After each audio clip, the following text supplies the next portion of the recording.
আর আমি যে আসলে যেমনই রান্না করি না কেন আমার ফ্যামিলি আসলে সেটাকে খুব সাদরে গ্রহণ করে। এজন্য আসলে আমি অনেক তৃপ্তি পাই।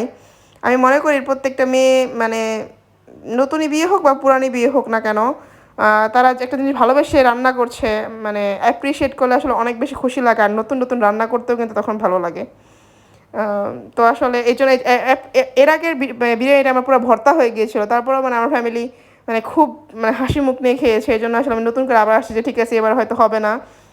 এবার হবে না। আর মানে আশা নিয়ে আসছি আরকি রান্না করতে। তো আমি মনে করি আসলে একটু সাপোর্ট করলে আসলে আম অনেক আনন্দ লেগে যায় আসলে। তো আপনারা জানাতে পারেন আপনাদের মতামত।